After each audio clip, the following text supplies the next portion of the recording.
Hello, everyone. Welcome to another episode of the Online Selling Partner Podcast. Today, I have an Australian with me named Paul, and I'm super excited to jump into this podcast. We had a great little talk before we got started about the value that he's bringing to people that are on Vendor Central and also Seller Central. But Paul, if you want to get started, go ahead and introduce yourself and tell us a little bit about your background and how did you get to where you're at today.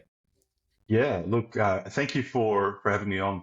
I love talking about these sorts of topics, and so do you. So thank you for the opportunity. Yeah, just a couple of things, so you don't have to, for those listening in, you have to sort of work out what's going on. So yes, I'm based in Melbourne, Australia. My accents, I've got Dutch heritage, so or I was born there, so that's why I've got a slightly an odd accent. For those of you trying to work out how come this guy doesn't sound completely like an Aussie. That's why. But I have been here for many years. Yeah, so I've spent most of my career in kind of corporate and management consulting, and then the last about 6, 7 years ago, I started together with a few other people a marketplace agency here in Australia, probably one of the first ones, one of the first ones, marketplaces being a fairly new, and Amazon being a fairly new concept in Australia, certainly compared to markets like North America. So started working as an agency, managed clients across a whole range of e-commerce channels, including all the usual suspects, and found that actually we needed some better tools to really manage our own business.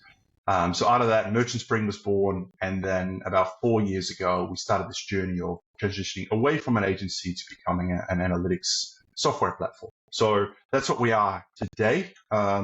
We are focused specifically on analytics and reporting for those that have clients or channels across multiple countries and platforms. So we support Amazon Seller, Vendor, Walmart, Shopify, and another sort of 120 different e-commerce channels. Most of our customers are either agencies, so those that have anywhere from say 20 selling accounts that they manage right up to 500, 600, as well as vendors. So we've invested quite heavily in our vendor analytics. And so we have, a couple of thousand users on the side as well. But I do want to make it's easy for me to make today all very salesy. So that's probably about as much. I will show you a little bit of the tool later, but not as a demo, but just to highlight kind of where I think vendors can go in terms of looking for opportunities. So yeah, great to be on the show, and sorry for the long introduction, Isaiah. No, that's great, Paul. I think it's great to frame out who you are and where you're from and all that stuff. So this year was the first time I had been to Holland and Netherlands. I don't know, isn't that the proper term now? Netherlands? I'm okay with both. Doesn't Okay. matter. I mean, because some people are kind of sensitive about this. But so it was neat. Not me, not me. I'm good. I went to Amsterdam and Rotterdam, some places out towards the east. Went over to Germany, had some friends there and on that side. So it was really neat. It's a great country. I pretty chill. So it kind of It's reminds very, me of very relaxing. you guys are you're pretty chill, and then you decided to get some more action and go to Australia. Is that what happened? Yeah, yeah. The weather is better over here, Yeah. so it's more sunshine, more beaches. The water is warmer. It's a good lifestyle, but yeah. Most places. Holland's pretty good. I enjoy. Actually, I'm due to go back next week after next, mainly for business and see some clients there. But every time I go back, I do really enjoy it. So, Well, that's good. so I when I was in Switzerland and I met a guy and I was like, man, I can't place his accent. And he's like, oh yeah, I'm a Swiss that moved to Australia and then I moved back. So it's he said that you like to surf out there. So anyway, it was kind of interesting. So I guess it happens. And so yeah, anyway, so let's jump into uh, so, some what you said about Vendor Central. I know. Did you say you had 1,000 users on Vendor Central? yeah, around that. We have way more. We have about 13,000 sort of channels and accounts connected.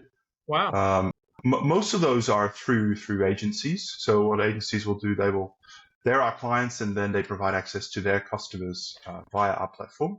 But then alongside of that, there's about 1,000 Amazon vendor stores connected as well. I think it's a bit more now.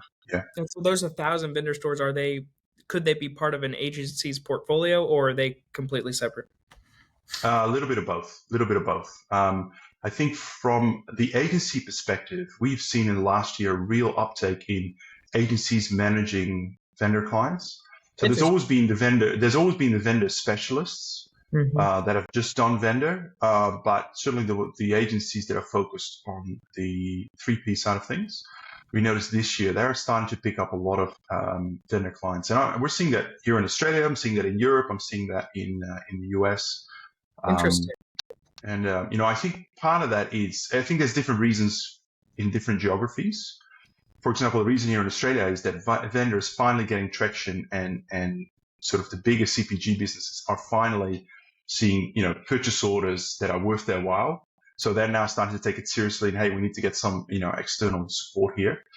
And I Right. think in places like the UK or in the US, I think it's a little bit going the other way, which is dealing with Amazon as a vendor is becoming really harder. It's harder to speak to someone. So actually, we need sort of a third party help Mm. uh, to run our business. So, That's but on both, both is translated into kind of more help in terms of the service provider space.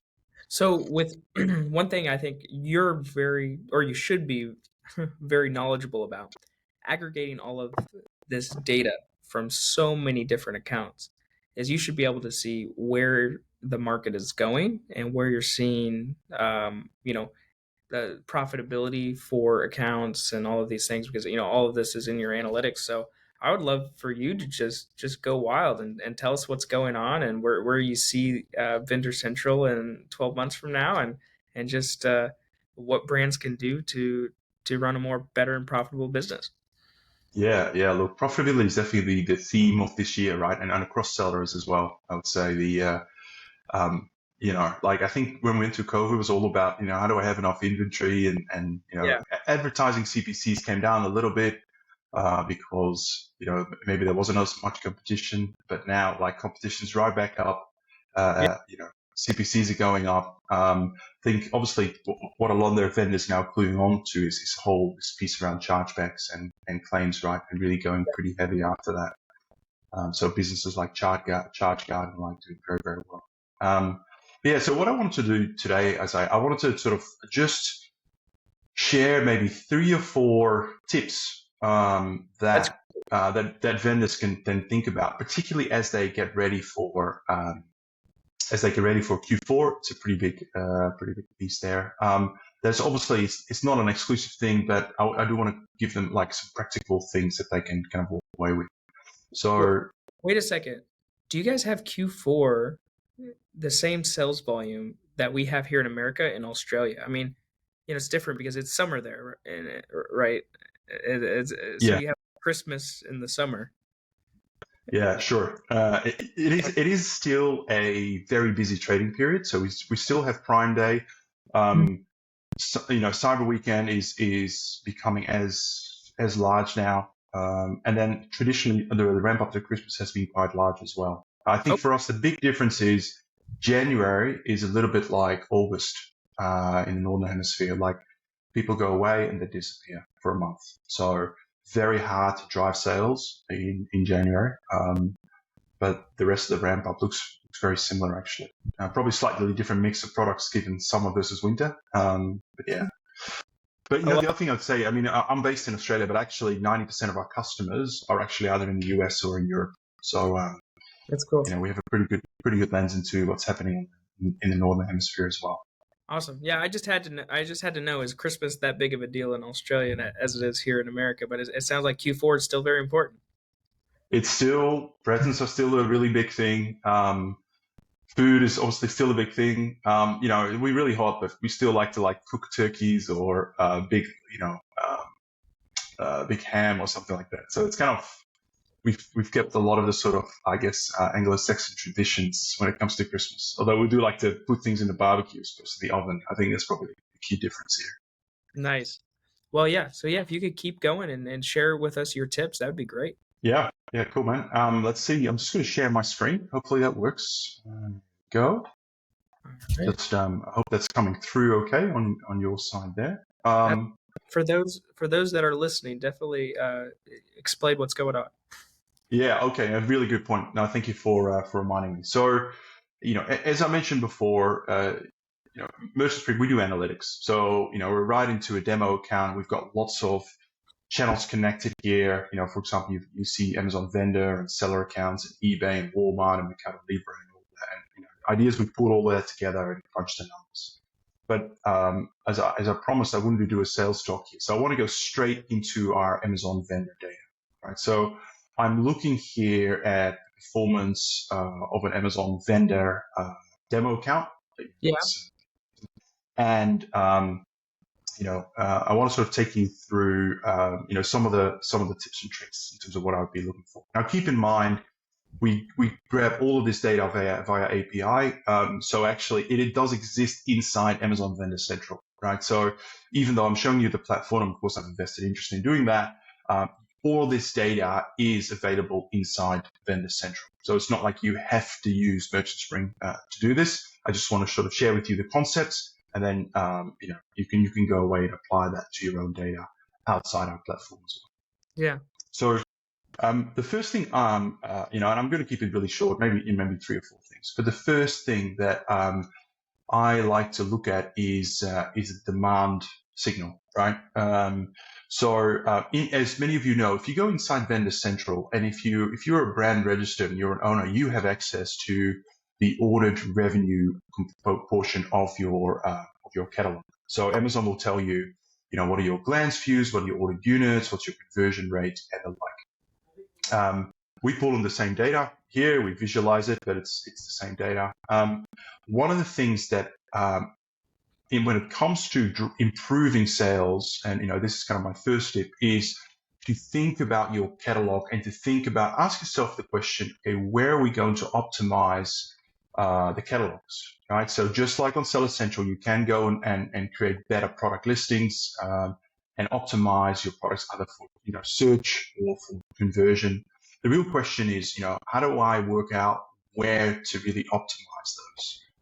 And how do I prioritize my time, right? Because we're all busy, we can't do everything. So one of my things that I'd like to steer people towards is, having a look at both your kind of glance views. So those are the kind of, the page hits on your ASIN.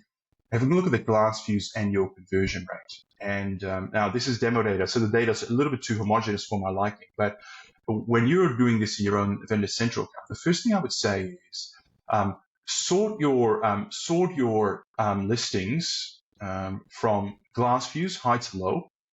Okay, so as you can see here, I've got 47,000 views over the period I've selected here. And then have a look at your conversion rates. And the first thing I'd like to do is to look at, okay, what's the average conversion rate across my account? Or if you operate across different categories, then, what is your conversion rate for a particular category? And then what we try and do is to work out, okay, are there any ASINs that have really high glance views? So they punch well above their weight in terms of visitors landing on the page, but actually their conversion rate is maybe below average or significantly below where you expect it to be. Very, very simple tip is what I would do is I would go through these and maybe pick out 3 or 4 or 5, probably not more. You don't want to be overwhelmed because you can invest a lot of time in a particular page and really spend time, energy focusing on those 3 or 4 ASINs in terms of the actual product content, whether it's around imagery, whether it's around bullets, really focus on what are the levers you can pull to improve on-page conversion. You're already getting the glance views, but are there things that you can do to drive conversion? So, for example, here, and these are usually we see much greater fluctuations, but on average, I'm running at 5.1% here. The conversion rate here on my top viewed product is 4.5. So it doesn't sound like a lot, but if I can get the 4.5 to 5%, that is more than a 10% improvement in terms of that sale. So that would be another $8,000 in the bank in the next 30 days. So, just thinking about that from, okay, where are the biggest opportunities in terms of optimization? And then, of course, the flip side can be true as well. So, the other thing you can do is search by conversion rate. And as you see, I don't have a lot of variability here, but I've got the highest one here at the bottom. Let me just bring it to the top. But my page views are really not that high. So, again, probably happy with the page because it's converting pretty well, but how do I get more people to look at it? So maybe that's around organic search optimization, whether it's the titles or some other things, attributes, the like, or maybe this is a good candidate to really push a lot more advertising traffic onto. That's sort of, I'm looking at kind of both extremes of your product portfolio because that's typically where the opportunities tend to lie. I hope that makes sense.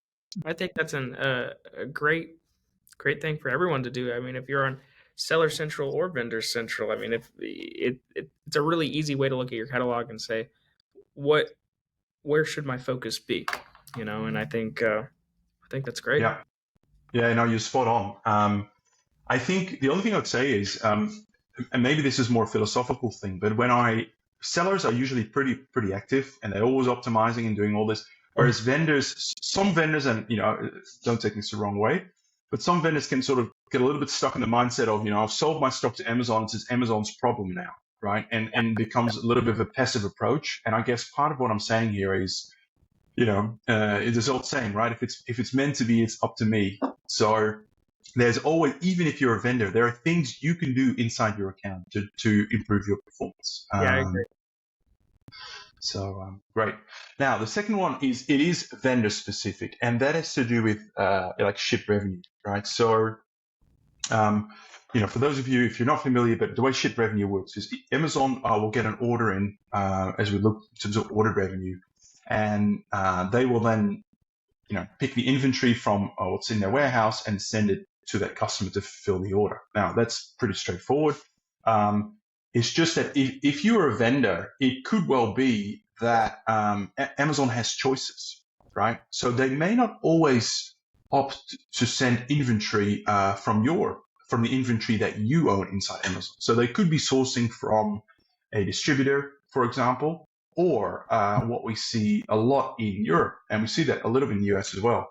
They could opt to source inventory from another country, right? So this could be a distributor in another country that they stock that they use to fulfill, or it could even be your own vendor account in another country that they choose to source from and fulfill products. And Amazon is sneaky. I have not heard that one.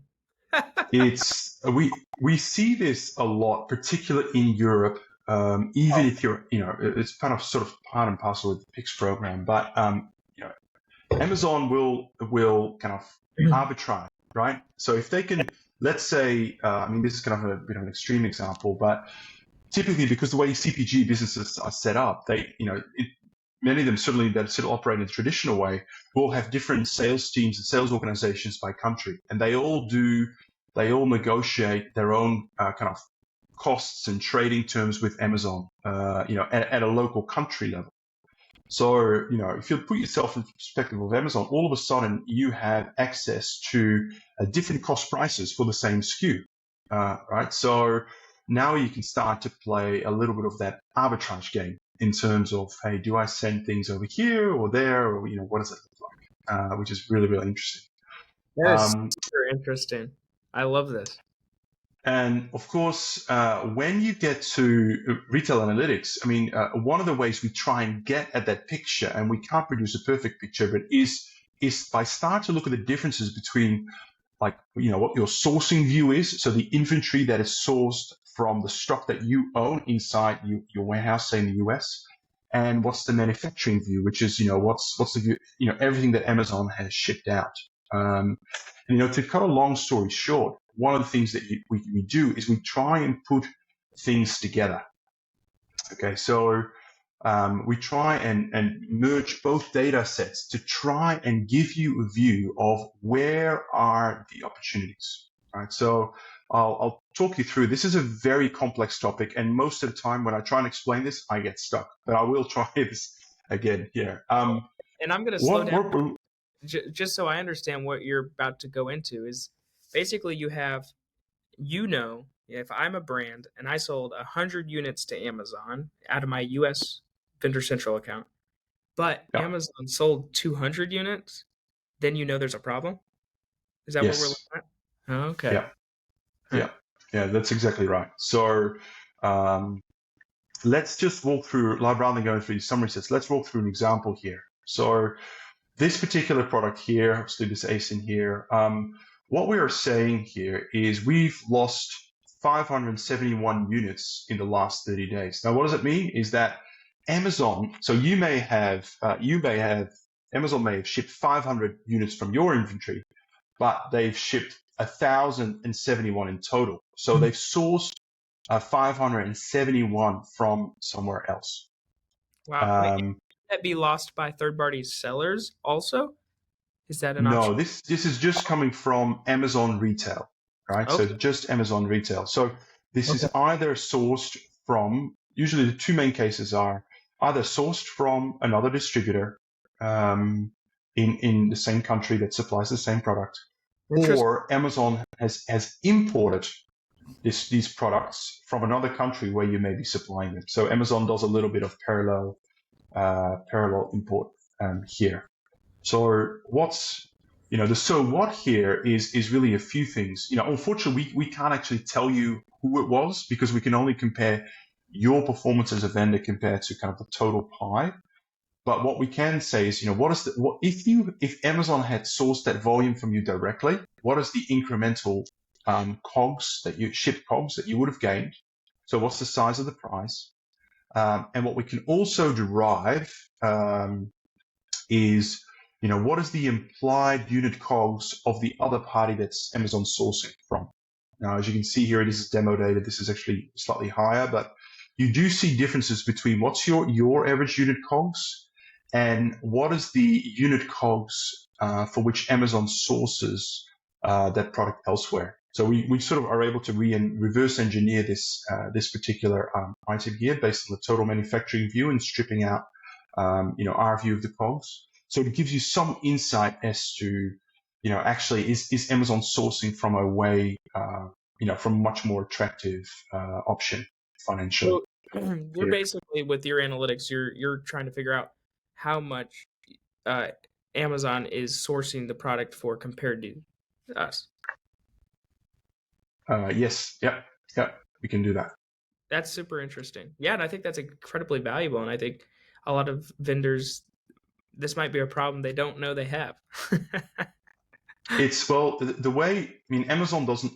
I mean, I think this is an area probably where we use the same data, but the way we use it gives you some further insights to what you get in Vendor Central. I mean, clearly, Amazon, all the data exists in the retail analytics module, yeah, but getting it out like that and putting it together like that is not there, all right? And Amazon wouldn't have a vested interest in actually necessarily do that.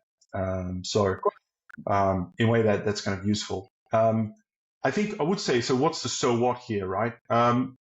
Usually we see a couple of use cases here.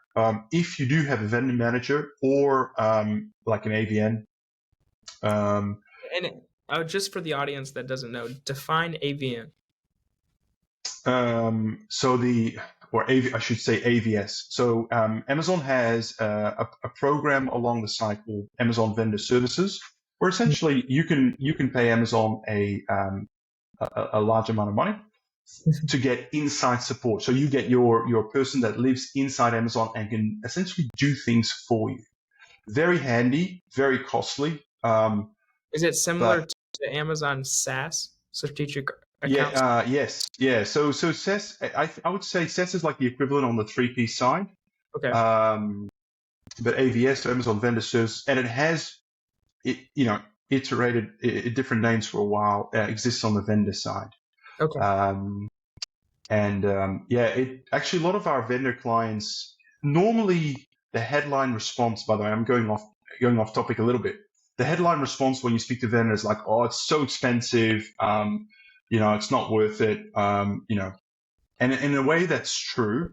But when I speak to other vendors, if you actually actively manage that resource, and by that I mean, you have a weekly call with them, you have a really clear agenda of what you want them to work on, you get them to report back on progress. and you manage them tightly, you can actually get a lot of value out of that resource. Including, they might be able to help you with insights around here, give you a bit more detail, and fix a whole range of other things on your account as well. So yeah, slight detail. So Amazon Vendor Services. I've actually did a podcast with one of our clients in the UK called Etopia. Really great podcast if you want to get your head around, what that is, what that looks like. Is that the Utopia deals, or is that a different one? No, it's a different one. It's Etopia. Okay. So Yeah. it's we could do a whole nother podcast on this. And by the way, I'm not a deep expert in that space. So I would recommend you to some people who really know what they're talking about. Nice. No, this is great value so far. I'm learning things. Cool. Look, And I think there's lots of other things I want to cover, but maybe I'll cover off one more, just the interest of time, Isaiah. so, Paul, just a second. You mentioned, just to wrap this up, and because I kind of interrupted you, you mentioned when you have a discrepancy where Amazon is sourcing from a different vendor Yeah. account, Yeah. you can go to your vendor manager or AVN or AVM and ask them to do what? I mean, what would be the next step? Yeah, so I think getting more insight as to why Amazon is making those sourcing decisions, I think that'd be useful. And keep in mind that I've heard enormous amount of feedback, particularly around the variability of the usefulness of the Amazon Vendor Manager, right? So what I'm not doing here is giving you a guarantee, like you speak to your vendor manager and he will give you everything you need. Some of you know that you don't have a great vendor manager with a great relationship with your vendor manager, or they change every 3 months. And others that are listening, do have that sort of relationship. So certainly worth trying to get a bit more info there. If anything, certainly if the price is different, what you can do, and we see this a lot in Europe, is if you're running vendor accounts across multiple regions, actually the ability to sort of say connect them all into our account, because you can see, hey, I'm having this massive share loss in the US, but in Mexico it's completely gone the other way. So you kind of put two and two together, and you're like, well, they're probably sourcing from Mexico. Now the next question is, how do I plug that hole? Maybe I need to try and work pretty hard on homogenizing some of the unit costs. So I remove that arbitrage opportunity between one country and another. That's something that I can do within my organization, of course. Or try and work out, okay, who else is distributing your product? All right. You probably have a view, right? Like particularly if you're the brand owner or the manufacturer, you have a view of who else is distributing your product and doing that. And is there a way to better manage that supply? Different countries will have different regulatory frameworks around to what extent you can do that. But that's another kind of real tangible option. And the other thing I would say is sometimes you see the opposite. So sometimes you'll see that Amazon is, so you might say, you might see a product where 100% of your sourcing share is lost. Or, so in other words, Amazon has decided to source a product that is in your range or that you own, but you don't supply directly to Amazon. So again, that might open up an opportunity to say, well, actually, Amazon, is it worth you placing purchase orders directly for this particular ASIN?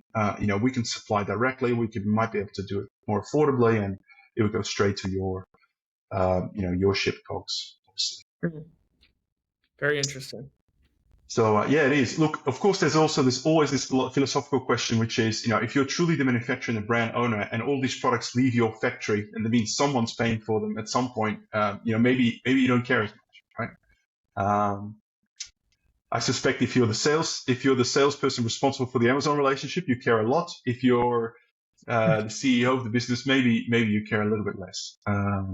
Incentives, right? That's right. Cool. Look, the last thing that I would want to highlight, and actually, do we have 5 minutes left, Isaiah, or otherwise we can wrap up? Go ahead. Yeah. The last thing so we focus a lot on the sell out here, but the other thing I want to look at is sell in, so purchase orders. Right? Okay. So let me just look at that here.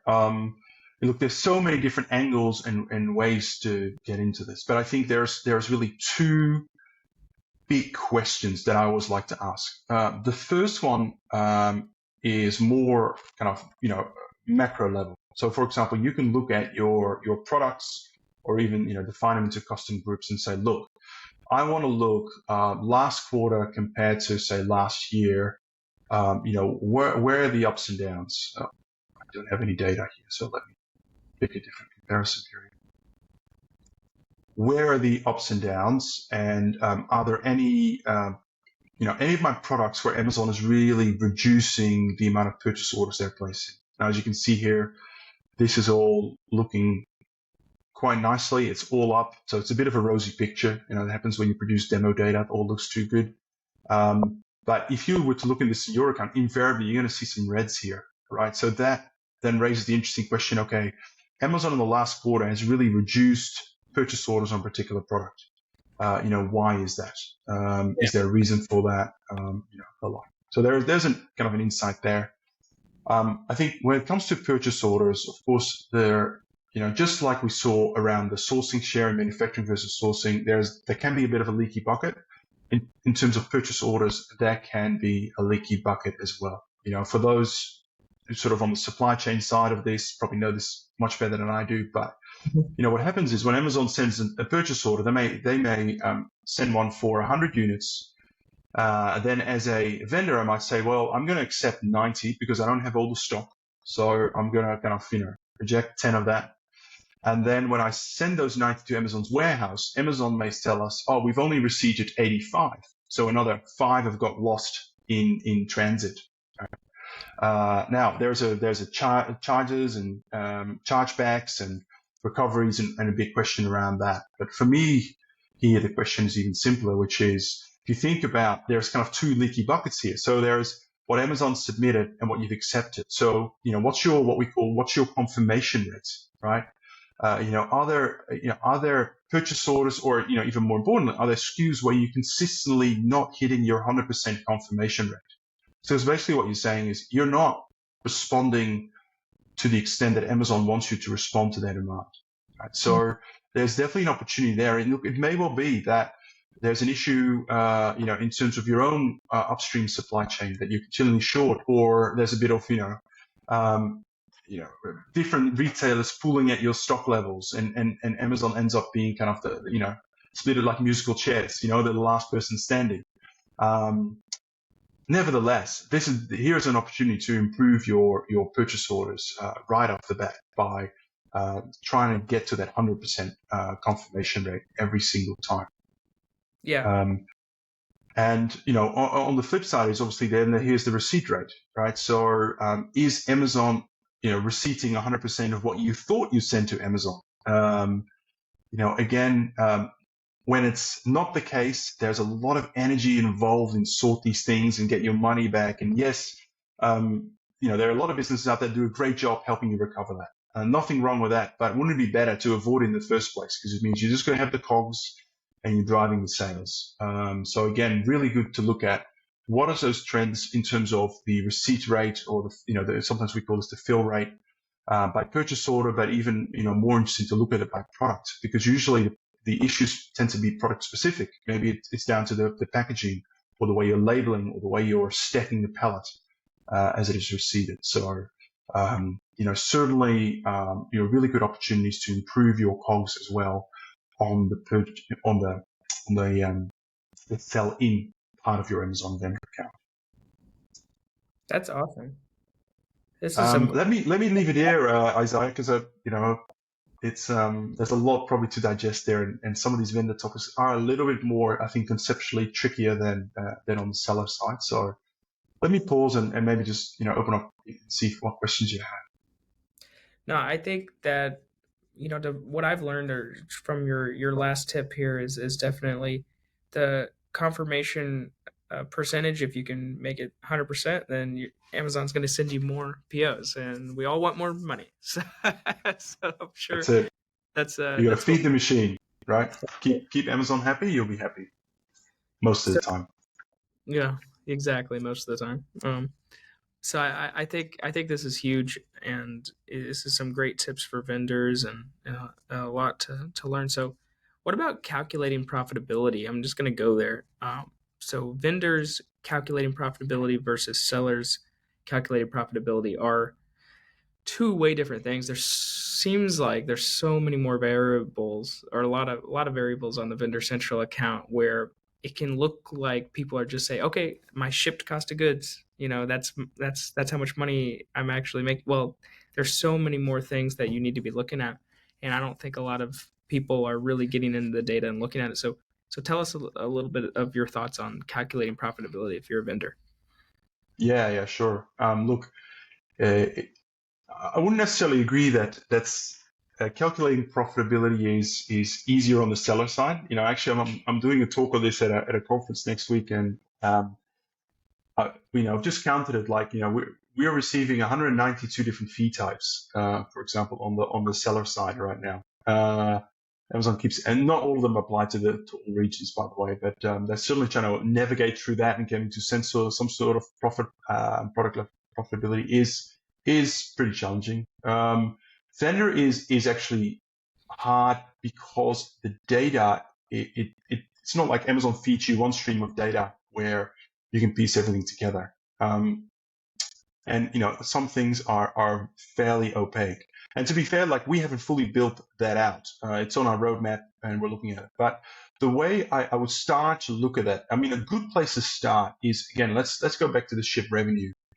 And if you look at the sourcing view here, that's what you look at. One of the things that we do report on is your net PPM, right? Now, this is Amazon's profit margin. This is not your profit margin. This is what Amazon is making from your account. Now, that's good for a variety of reasons, because you want it to grow, and there's maybe a target that you've agreed, and you can manage towards that. So the functionality is really here for a different reason.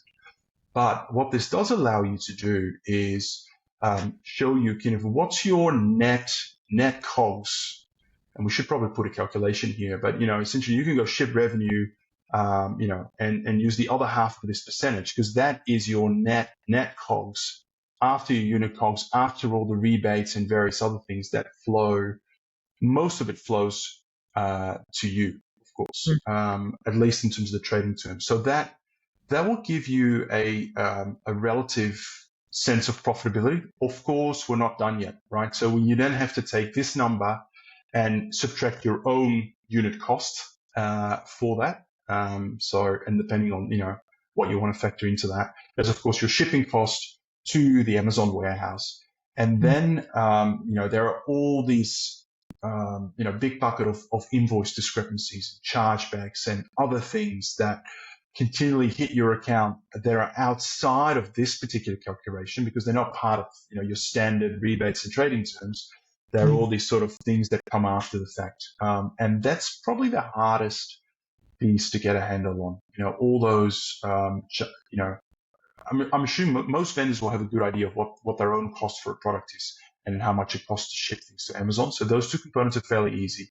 But then the third aspect is really around how do you get a good handle on all of those exception-based charges, for which for some vendors there can really be a lot in that space, and that's where a lot of accounting teams spend a lot of time just trying to wrap their head around that.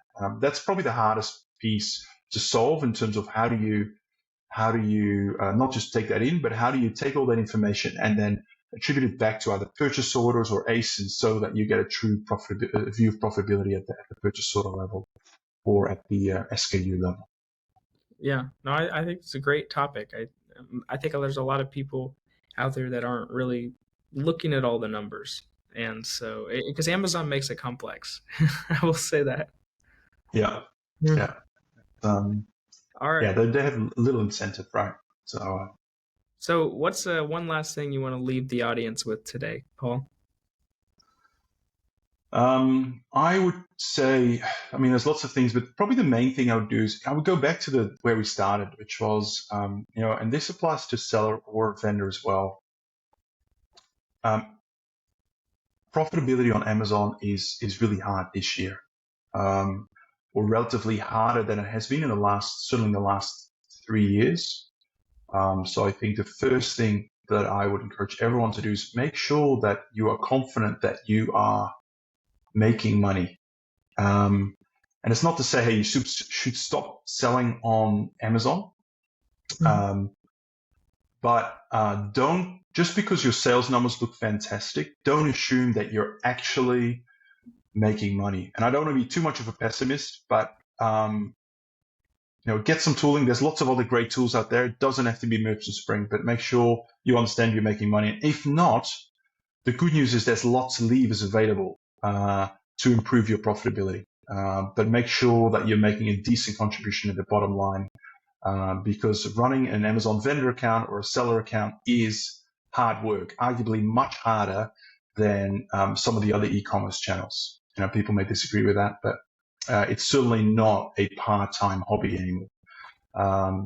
So make sure you get a good ROI on your time, especially as we see sales volume go up a lot in Q4. Obviously, Prime Day coming up next week, and Cyber Weekend, all of that. It's easy to get the vanity metrics up in terms of look at the sales. We've tripled or quadrupled, or how many units. Amazon's APIs can't keep up. How wonderful. But make sure it's not all for nothing. I love that. Well, how can people reach out to you? Yeah, look, I'm fairly active on LinkedIn. So just hit me up, direct message on LinkedIn, or just email me at paul.sonneveld. So my last name is a bit of a challenge sometimes, but I think you see at the bottom of the screen. So paul.sonneveld at merchantspring.io.